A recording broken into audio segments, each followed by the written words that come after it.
Greetings, fellow gorehounds, and welcome back to a Blood Splattered vlog. I'm the Horror Guru. And I'm Count Jackula. And today we're going to talk about Honeydew, a art house backwoods horror film that is not like anything you've ever seen, even though its plot is very similar to a lot of other horror movies. Yeah. Its execution, on the other hand, is wild. You know, it's like if you take a movie like a Motel Hell style movie or a Tourist Trap and filmed it like a David Lynch film. That's yeah. Like Eraserhead, I think was the one you kept mentioning. I kept coming up with Eraserhead because like it does that thing that a lot of David Lynch films do, in that the dialogue is super awkward. Yeah.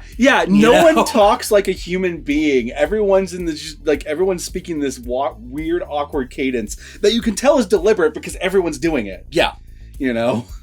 And it makes every scene weirdly unintentionally funny. Well, intentionally funny, but in a way that looks like it's supposed to feel unintentional. Like, yeah. But it feels intentional. Okay, it's hard to explain. Yeah.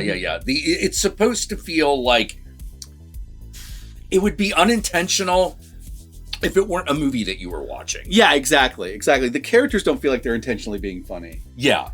But the scenes are funny. The scenes are fucking hilarious. And it's also just really messed up, especially in like the last half. You're just like, what the hell is happening?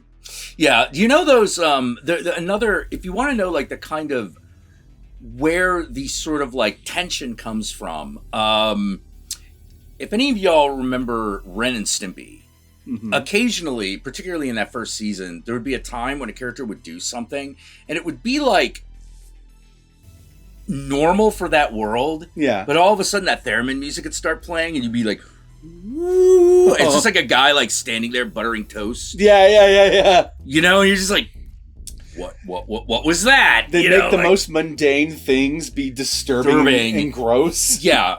This movie does that all the time. Oh yeah, the soundtrack to this movie is fucking wild because like there is actual like instruments and music at times, but for most of the soundtrack it's like the sound of like grinding metal and like someone sharpening a knife on like a sharpening wheel. It's like the background Silent Hill soundtrack as opposed to the music. Yeah, mixed in with like vocal weird not awkward, but like funny sounding vocalizations, like people doing a cappella. It's like very in your face, but it's also very weird and ambient. And everyone just starts sitting there in silence, like doing a thing. Yeah. It's also filmed in that very art house way that makes every location look like a weird little set with like lighting that makes no sense. Yeah. And like there's not a lot of the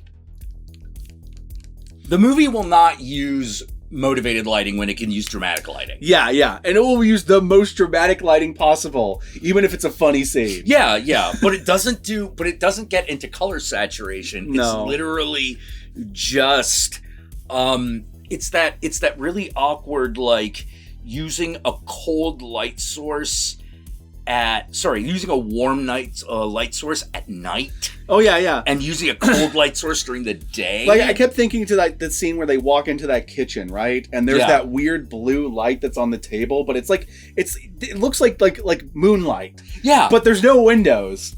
Yeah. But this table is clearly lit. Yeah. Like, it's dramatically lit like it's a film noir movie and it's the moonlight. Yeah. You know, but it's not a film noir movie and it's not moonlight. It's a fucking like overhead lamp. But like it's oh god, it is weird. It's weird and off-putting in a way that you can't put a finger on when you first look at it, but it becomes clear as you watch. Yeah. And the thing is without that style, the movie would not be nearly as entertaining. No, because I was thinking about this. On paper, it's just a Motel Hell style backwoods horror movie with creepy old people. Yeah. You know, exactly. like we've all seen this movie. We kind of know its beats very well. But because the movie is so weird in its presentation, like you might not put together that that's what you're watching. Yeah, at because first. you're wondering what the fuck is going to happen, because the movie is unsettling you at every moment just to keep you confused. There's also just straight up sequences where you're not sure if someone's dreaming or if it's actually happening or if they're hallucinating, because there's a whole plot thread in this about this fungus that's the reason the movie is called Honeydew is because one of the central conceits of the film is that everyone on it is suffering from this thing called Sortico poisoning, which is essentially ergot poisoning. Yeah. You know, which is the fungus that a lot of people were sort of like, well, maybe this is why witches always claim to see devils and shit. Yeah.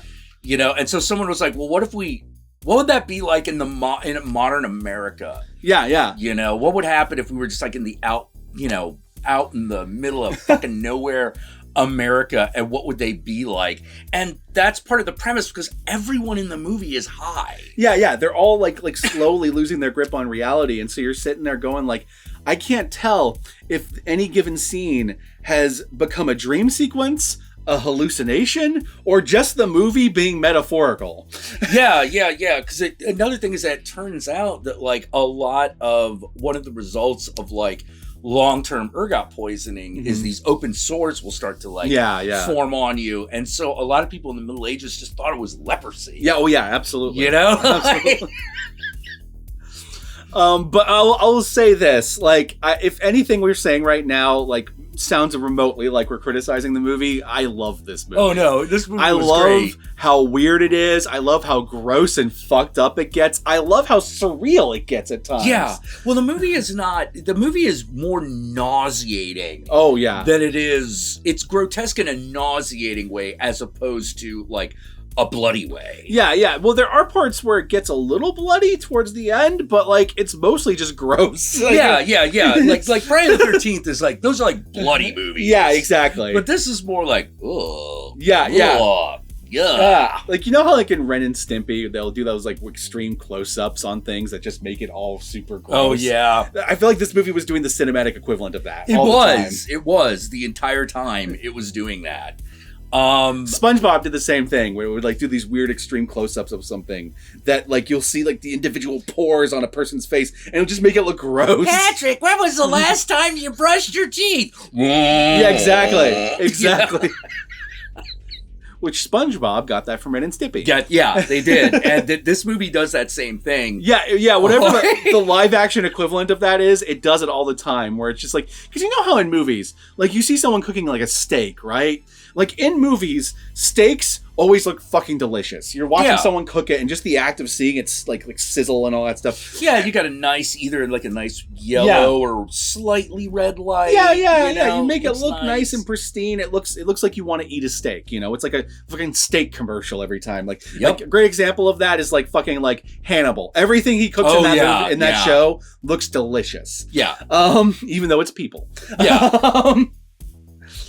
But in this movie, every time it shows someone cooking something or eating something, it's just disgusting. Yeah. You know? Yeah, even if the food itself isn't. Yeah. You're just like, well, that just looks like a decent looking fucking steak right there. Why do I feel like I want to throw up? And I don't know if it's a combination of the music or the lighting or just like the sound effects. Like, it's just... Yeah, this is a movie that uses all your senses against you. Yeah. It's really good that way. Like, there are definitely some scenes where you're like, oh, I can smell that. Yeah. Like, this also is just a movie that has a weird audience. It's the audience that likes themselves weird, gross-out horror movies, but also likes themselves weird art house horror. Oh, yeah, it's a fucked up movie. Yeah. It's a super fucked up movie. But that happens to be my wheelhouse, so I'm totally down for it. Yeah. It's currently available on Shudder if you want to watch it for free. Well, I mean, obviously you're paying for Shudder, but you get what I mean. Like, if you want to watch it without having to rent it, Shudder has it. I'm sure it's on other streaming platforms, but I'm pretty sure all of the other ones, it's like rent it for like $5 or something like that. Yeah, because it'll be like Amazon. But I recommend you do, if you like yourself, anything we've said so far about this movie, because it's weird. I love the way it's filmed because it's filmed so extra. Oh, yeah. You know, like... Oh, yeah. Everything about the way it's shot and the way it's edited, like they'll sometimes do these weird split screens and shit, you know, like not De Palma split screens. We're talking like Ang Lee's The Hulk split screens. Yeah. We're like, where it just gets where it's almost like a comic book. Yeah. And you're like, I don't know why we're doing this. And it's like, it just happens at weird moments. And sometimes it's like to show like the parallel between two characters. And other times I'm just like, you're just doing that to do that. Like, yeah. You know, like, but like, I kind of loved it. Yeah. It's an exercise in keeping the audience off balance. Oh yeah, it does. You're constantly on edge. And even though on paper, it has a very straightforward plot. We've seen this plot multiple times. Even some of the big surprises and twists, we've seen it in other types of movies of this kind. Yeah. But the way it's executed puts you so off balance, you're not sure what the fuck's happening to begin with, much less what's going to happen next. Yeah. Very much it's supposed to feel like you're there also piecing it together as the main character. Exactly. And much like them, you're seeing it through the lens of kind of being high because... You had some of the bread that has that has the shit in it. Yeah, exactly. You know? And now you're like, oh, absolutely. Actually, yeah. That first scene where they first meet the old woman. Oh yeah. And, you know, and they're like, knock, knock, knock. She comes over, she's like, hello, hi. My name's I forget this name. His name's like Brad or something. I forget it. You know, like, hi, I'm Brad, and this is my girlfriend. And then she just stands there for like 30 seconds like, hello, Brad! It reminded me of like that old lady scene in It Chapter 2. Oh, yeah. That old lady scene. It was very similar to that, but for like the whole movie she acted that way. Yeah. Yeah. Because, you know, awkward pauses and just like weird, disturbing smiles. And yeah. Oh, God, when they reveal that there's actually someone else living in the old woman's house. Yeah. That reveal is like, whoa. Yeah. Like, where'd that shit come from? And with that, we're going to move on to the spoilers so we can talk about some of the weird fucking shit that happens in this movie and kind of blew my mind. Even though, like I said, the plot's pretty straightforward. And yet somehow still surprised me. Thumbs up. Here are the spoilers.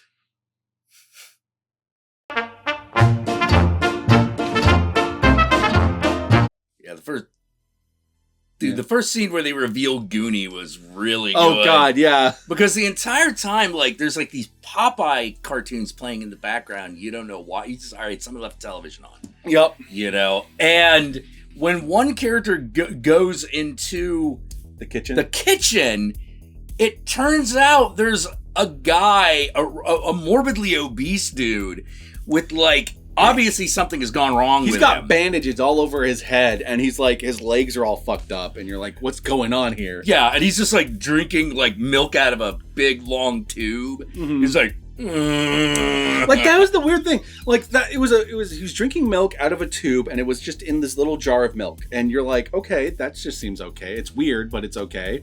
His face is fucked up, so maybe he just needs to like, you know, not have solids or whatever. Right. But somehow the way it was filmed just made you want to throw up. Yeah. Well, it's because they've also not only is there milk in that scene, but there are also lemon wedges. Oh yeah, with the sugar. So you're like, oh, yikes.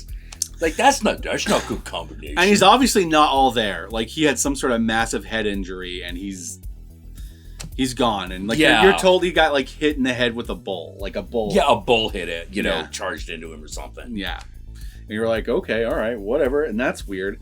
But I love the culmination of the Popeye stuff. Yes. Because there's a point in which one of the characters basically eats a shit ton of the bread. And passes out. And has this weird hallucinogenic nightmare sequence where all his stomach issues he's been dealing with ever since he went and saw the doctor and found out that like his cholesterol's too high and he's having stomach issues and he has to be on a strict diet. It starts coming out in this weird body horror sequence where like you're hearing like the doctors talking about his stomach and like it's even way worse than like they actually told us. Like he's like, well, we found a tumor in your tummy and all that stuff. But like all the characters from the movie, even some that we haven't seen yet, are showing up in the nightmare sequence, but they're all as Popeye characters. Yeah. And they just stop making sense with anything they're saying anymore, and it just becomes weird. He's like, what the And he's like on the ground with like his stomach like all fucked up and like weird, and you're just like, what the hell is even going on here? You don't even realize that he passed out. You're just like, the movie just loses its mind. Yeah, what just happened here? You're like, oh, it's a dream sequence. Okay. You know, he wakes up and he passed out watching Popeye. I'm like, okay, that makes sense. Yeah. It was a total like fucking like Twin Peaks dream sequence. 100%. But then there are scenes where people aren't passed out, but weird shit happens and you're not sure if it's actually happening. Yes. You know? Yeah, because you're like, why is that going? Like, there are also times when, like, it seems like either hours or days pass and no one knows. Everyone knows time has passed, but it's like, whoa, wait, what the fuck just There's happened? that weird emphasis on this one, like, it's like a ice chest. Yes, yeah. That they keep coming back to. They showed it to us in the preview of like the prologue, and they show it to us throughout the movie. And there's a scene in which it looks like one of the characters goes up to it and like goes to open it, but then it like cuts from that to him outside on the phone, and you're like, wait, what just happened? You know, what's even happening? You know, and it's not till later you find out what the fuck was in the ice chest. So okay, here's what's going on in this movie. Old lady and her, I think, husband or something. Yeah. They have been eating people. Yeah. They're cannibals. It's very Motel Hell. They're cannibals. And they're all crazy because they've been eating the fucking like fungi. Yeah, they've been eating the fungus that's in the bread because there was an outbreak of it that happened like a few years back, and so like the government came and just shut everything down. Yeah, because you can't feed that to the public. So they turned to cannibalism. Yeah, so they turned to cannibalism. You know, and at one point, a character does ask them the pertinent question: "Why didn't you just move?" I know. You know, but they're so crazy. You're like, I don't know if any of them's in the right mind, because like they treat their victims like they're part of the family. Yeah, like they're simultaneously their livestock, but also like their children. Yeah. And you kind of find this out because they treat Goonie this way, who turns out he was a hunter who stumbled across their secret, and then they trapped him with a bear trap, and then turned him into their meal for the next few weeks. Yeah, and the reason he's acting so weird is because they lobotomized him. Yep. So the main characters are going to be lobotomized too, and it gets weird and fucked up and surreal. It's like a whole movie that's that sequence from House of a Thousand Corpses where she goes into the tunnel. Yeah. The whole movie's like that. You know, you're just sort of sitting there going, okay, what the fuck is going on? But the weirdest part, this is the part that I did not predict, because like I could not, because even by this type of movie standards, this is weird. It turns out that in the ice chest, they keep their daughter, who we're not even sure if it's actually their daughter or if it's like one of the other people where it's like a victim. They've turned her into stumps. She has no arms, no legs. Yeah. She's stuck. They've eaten those. She's stuck in the ice chest, and they periodically feed her to keep her alive because they want to procreate with her. They want more children. Yeah. Yeah.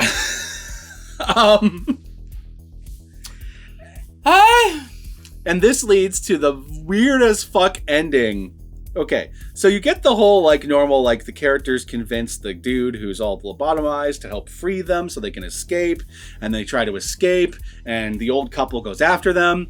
But of course, the old couple, you know, wins because there's things like bear traps in the woods, and there's like, and one of the characters, his leg is all fucked up, so he's limping slower than the old lady. Yeah. You know? Yeah, it's a really good chase sequence where they're just sort of where they're both hobbling after each other. It's kind of funny. You know, and so the couple gets caught, and we flash forward into the future where they're both lobotomized. One of them is now watching Popeye like Goonie did, because Goonie is killed for his helping them escape. Yeah. And the husband or the boyfriend is now turned into a stump like the daughter was, and forced to fuck the daughter. Yep. They have stump sex. Yeah. It's like something out of like the Human Centipede. I don't know what to say. Oh, dude. It's fucked up but funny. Yeah. And that's how the movie ends. It ends on that. And you do kind of like, they do kind of linger over the... Yeah, where they're like humping each other. And here's the weird part. Here's the weirdest part of this entire goddamn movie. And I think this is even weirder than the fucking stump sex. It's the fact that the daughter who's the stump is Lena Dunham. That oh makes my the god, movie yeah. weirder. You're like, what the okay. All right. Which makes the scene even more weird and bizarre and awkward, but I love it. Also, the dude who plays the main character, like the boyfriend, that's Steven Spielberg's son, apparently. Fun fact. Just. If this vlog sounds all over the place, it's because like there's not much to talk about with the plot. Yeah. Once you know that they're cannibals, you kind of get where it's going. Yeah, they're high. They're cannibals who are constantly high.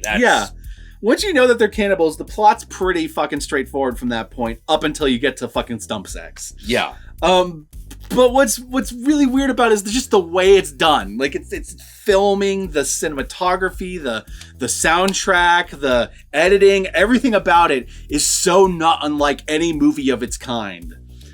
Yeah. And it makes it a truly entertaining experience, even if you're like not quite sure what's happening half the time. Yeah, because it's whoa, yeah, it's a really hard movie to describe. I didn't even realize it was going to be that kind of movie when we first started watching it. Like, yeah, I thought it was just going to be like I assumed because it was named after a food that it was going to be cannibals. No, it was something like that. You know, like something like that, and like. All right, couple gets lost in the middle of the backwoods of America. All right, probably gonna be cannibals. And backwoods of New England. Oh, yeah, right. Backwoods of New England. So they're a New England old couple too.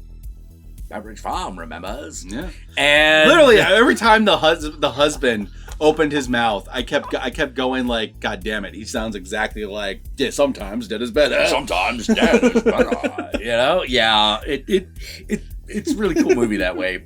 But the thing is that once you start getting, first of all, it starts really odd. It does, you know, because like you have no idea what's even happening in the prologue. No, and then you get to the first scene where you're introduced to your characters, and like one of the characters is watching a little video on the fungi because basically the main characters are going to test the fungi. Yeah. That's why they're coming to the backwoods in the first place, to test the fungi, because there was an outbreak and yada, yada, yada, and she's a scientist. But she's watching a video on the fungi while her boyfriend is in the bathroom reciting lines. But here's the thing about this scene. They don't show you that she's watching a video until way late into the scene. And they don't show you that he's reading lines from a script that he's doing because he's an actor and he's going to try out for a role until way into the scene. So it just sounds like he's saying random shit in the bathroom. And repeating it. And cutting to her, like, sitting there. And there's just this soundtrack of the video playing around her. And you're like, there's no bearing. It does not, like stage the scene for you. You're just kind of you're just left to wonder what the fuck is happening. Until the scene slowly lets you in on what's happening. You know? Yeah, and then the title sequence starts. You know, and then like you think like, okay, well now that that's happened, the movie's gonna like become a little bit more normal, and they're gonna have conversations, and it's gonna be like a normal movie. No, because then the couple starts talking to each other, and none of their lines sounds like words people would say. It's so weird and awkward. Yeah. Yeah, it's like that David Lynch like rabbits. Yes. You know, David Lynch speak is a great way to put it, because David Lynch movies has that a lot of his like weirder movies have that same like tendency for characters to not talk like humans. Yeah. They're not actually talking with each other. They're just sort of saying words that are relevant to either the character or the plot, but have nothing to do with the scene at hand. Yeah, exactly. So it's like, it seems like they're carrying a conversation, but like the thing character A says doesn't actually sound like a proper response to what character B says. Yeah. There's not an actual like flow to the conversation. It's just weird and random at times. Yeah, like, you know, things like, yeah, I guess we could always like just drive up the road. You hate me, don't you? Yeah. No, don't say that. I want to be here. Yeah. Yeah. It feels like there's lines missing in between their conversations. It's very weird and awkward, but like it starts to become funny after a while the longer you watch it. This movie is not going to be for everyone. It's not. Oh, no. It really isn't. Oh, no. But I'm telling you, if you're the right kind of person and you like these kind of weird art house movies, especially weird art house horror movies, you're going to get something out of this. Just bring a barf bag, because man, is it gross. Yeah. Pause, but there are going to be some... oh, God. That scene with... Just that scene where you're watching, before they tell you what it is he's drinking. Yeah. Watching the milk go up the tube. Yeah. Like, oh. Where they're like cooking the steak, and you don't find out till later that the steak is actually that dude's ass. Yeah. And so I'm like, okay, well, I didn't know that, and even then it felt gross. Yeah. It was just, something's wrong with it. But you don't know what. And you could guess. Wouldn't be that hard, but you wouldn't necessarily come up that it was the guy's own ass. And of course, the main characters are both vegan, so it makes the eating of the people even more gross. Yep. God, this movie's great. It's not going to be for everyone, but you should definitely check it out if you like these kind of movies. Do you have it's not. anything I failed to mention so far? I don't think so. I think we pretty much covered everything. There are a lot of dead animals in this, mainly rabbits. Yes, dead animals up the wazoo in this one. Mm-hmm. So be warned. There's no like house pets, but there are like woodland critters that are Yeah. A lot of raccoons and a lot of rabbits get killed. Yep, 100%. So be warned about that. And like I said, bring a barf bag. Yeah, it gets gross. It gets pretty gross. Like let me put it this way: like if you could handle the greasy strangler, you could probably handle this. Oh yeah, if you can handle the greasy strangler, you could totally handle this. If you can handle this, I don't know if you can handle the greasy strangler. Like, that's extra. That's the scale. That's the scale. Yeah, greasy strangler is on the far end of the gross out scale. This is more like, Human Centipede. Yeah, like the original Human Centipede, where you're just like Human Centipede 2 is extra. Oh yeah, no, that's just way extra. over. No, but Human Centipede 1, more like Human Centipede 1. Yeah, so if you instead with Human Centipede 2, like this movie, I wouldn't say it was be a breeze, but you can handle it. Absolutely. It is. Oh man. Oh. Yeah, I did retch, but I did, dry heave during that one sequence. I was like, whoa. We had literally had, pork chops that night. And, I know. And I was regretting it while we were watching that movie. Oh, I know. Because it was just like, oh, jeez. That brisket needs Cinderella. Yeah. And with that said, my fellow gorehounds, where can they find you, Count Jackula? Oh, you can find me on Twitch at twitch.tv/count_Jackula, where I stream every Thursday and Sunday at 6 p.m. Pacific Standard Time and other times during the week. If you would like to be notified right when I go online, you can follow me on Twitter at CountingJack.